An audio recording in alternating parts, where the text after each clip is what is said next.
बरसात का मौसम शुरू हो चुका है और बरसात के मौसम में मार्केट में आप जिधर भी नज़र डालेंगे आपको ये फ्रेश और एकदम ताज़ा मक्के के भुट्टे खाने के लिए मिल जाएंगे।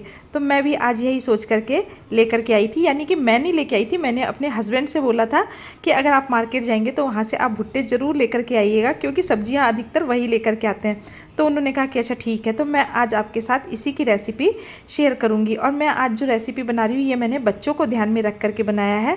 तो देखिए मैंने 2 भुट्टे ले लिए हैं, यानी कि 2 मक्का ले ली है और इसे 2 टुकड़ों में बांट करके, और इसे मैं अब क्या करूँगी ना कि फ्लेम के ऊपर चढ़ाऊँगी बॉयल होने के लिए। तो इसे हमें कम से कम 10 मिनट तक बॉयल करना है ताकि ये थोड़े से सॉफ्ट हो जाए। ऐसे तो ये मक्का है जो कच्ची है, यानी कि बहुत ही नरम नरम मक्का है और एकदम मीठी है।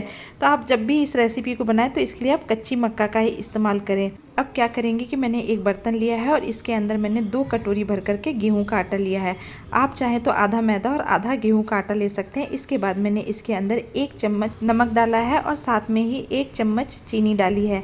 अगर आपके पास पिसी हुई चीनी हो तो आप पिसी हुई चीनी इस्तेमाल करें। और मैंने आधे से भी आधा चम्मच इसमें बेकिंग पाउडर डाला है और साथ में आधी कटोरी भर करके मैंने इसके अंदर दही डाला है। दही डालना कंपलसरी है, इससे क्या होगा ना कि बहुत ही सॉफ्ट बन करके तैयार होंगे। अब क्या करना है कि हमें इसे धीरे धीरे अच्छी तरीके से मिक्स करके इस आटे को लगाना है। तो आप दही के बाद इसमें थोड़ा सा पानी और डालें और इस तरीके से मसलते हुए एकदम सॉफ्ट तरीके से इसे बना करके तैयार करें, यानी कि सॉफ्ट डो लगा करके तैयार करें। और इसे 10 मिनट आप ढक करके साइड में रेस्ट पर रखें। अब इधर हमारी मक्का भी उबल चुकी है, तो फ्लेम को मैंने कर दिया था बंद और इस तरीके से आप धीरे धीरे करके इसे छान करके पानी में से निकाल ले। तो आप थोड़ी सी सावधानी का ध्यान रखें, क्योंकि ये थोड़ी सी ज़्यादा गर्म रहती है इस समय, क्योंकि गर्म पानी में रहती है। और देखिए फ्लेम बंद कर देने के बाद भी अभी भी ये कितनी ज़्यादा गर्म है। तो जब ये थोड़ी ठंडी हो जाए उसके बाद ही आपको इस तरीके से इसे कट कर लेना है, क्योंकि अब आप चाहेंगे कि अगर इसके दाने निकाल लें तो दाने तो आप बिल्कुल नहीं निकाल पाएंगे। तो इसी तरीके से आपको इसे चक्कू से कट कर लेना है। अब सारी मक्का को मैंने काट लिया है और इसके बाद मैंने इसे बाउल में ट्रांसफ़र कर दिया है। अब इसके अंदर कुछ सब्जियां हमें और ऐड करनी है। तो देखिए मैंने इसके अंदर डालने के लिए 1 मीडियम साइज़ का प्याज लिया है, साथ में 2 से 3 हरी मिर्च ली है, हरा पत्तीदार धनिया लिया है। आप चाहें तो इसके अंदर बारीक बारीक शिमला मिर्च भी काट करके डाल सकते हैं। और अगर घर में छोटे बच्चे हैं और उन्हें कुछ हेल्दी खिलाना चाहते हैं तो आप पालक भी बॉईल करके और बारीक बारीक काट करके आप डाल सकते हैं। लेकिन आज मेरे पास पालक भी नहीं था और शिमला मिर्च भी नहीं थी, तो मैं इसी तरीके से इसे बनाऊंगी। तो देखिए अब मैंने डाल दी है इसके अंदर प्याज, साथ में हरी मिर्च डाली है और हरा पत्तीदार धनिया डाला है। तो मैंने आधा ही धनिया डाला है और आधा धनिया मैंने साइड में रख लिया है। अब इसके अंदर मैंने 1.5 चम्मच भर करके, यानी कि चम्मच का साइज़ थोड़ा सा छोटा है, तो काली मिर्च डाली है। साथ में 1 चम्मच मैंने इसके अंदर ऑरिगेनो डाला है। उसके बाद मैंने इसके अंदर टेस्ट के अकॉर्डिंग नमक डाल दिया है। आप जितना भी नमक खाते हैं आप ध्यान रखें कि आपने आटे में भी नमक ऐड किया था। 1 चम्मच मैंने चिली फ्लेक्स डाला है। और उसके बाद क्या करना है ना कि जो चीज़ आती है इस तरीके से मैंने चीज़ ले करके और चीज़ को भी ग्रेट कर लिया है। अगर आप मोज़रेला चीज़ आपको आसानी से मिल जाए तो आप मोज़रेला चीज़ भी इस्तेमाल कर सकते हैं।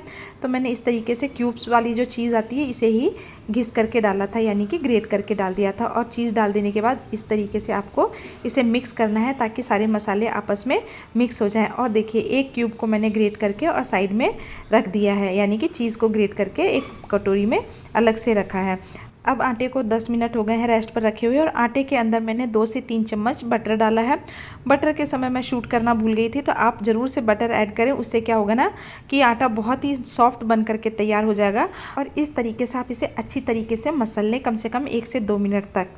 अब इसे बनाना शुरू करते हैं। तो देखिए आपको एक बहुत ही छोटे साइज़ का, यानी कि ज़्यादा बड़ा भी नहीं लेना है और ज़्यादा छोटा भी नहीं लेना है, थोड़ा सा मीडियम साइज़ का, जिस साइज़ की हम पूड़ियाँ बनाते हैं उस साइज़ का हमें डो ले लेना है। और देखिए आपको जितनी बड़ी हम पूड़ी बनाते हैं ना उतनी बड़ी आपको इसे बेल लेनी है। तो इस तरीके से मैंने हल्का सा इसमें आटा लगा करके, सूखा आटा लगा करके और इसे बेल लिया था। उसके बाद मैंने इसके ऊपर धनिए के पत्ते डाले हैं। धनिए के पत्ते डालना पूरी तरीके से ऑप्शनल है, लेकिन धनिए के पत्ते डालने से क्या होता है ना, ये देखने में बहुत ही ज़्यादा सुंदर लगता है। अब इस तरीके से मैंने इसे हाथ में ले लिया है, यानी कि रोटी को हाथ में ले लिया है। और इसके बाद मैं इसके अंदर 2 चम्मच भर करके डालूंगी जो हमने बना करके रखा है, यानी कि इस मिक्सचर को। तो देखिए जो मक्का वाला मिक्सचर है इसके ऊपर मैंने डाल दिया है, थोड़ा सा चीज़ डाला है। इससे क्या होता है ना कि खाने में बहुत ही टेस्टी लगता है और बच्चों को अगर चीज़ ऊपर से दिखाई देता है तो वो ज़्यादा खुश होकर के खाते हैं। तो आज की जो रेसिपी है ये मैंने बच्चों को ध्यान में रख करके बनाई है, तो बच्चों को तो ये पसंद आता ही है और बड़े लोगों को भी ये बहुत ज़्यादा पसंद आता है। और देखिए इस तरीके से आप इसे बंद कर दें तो ये देखने में तो ऐसा लगेगा ना कि जैसे मोमोज़ हम बना रहे हैं। और इस तरीके से आप इसे बिल्कुल धीरे धीरे स्टफिंग भर भर भर करके आप तैयार कर लें।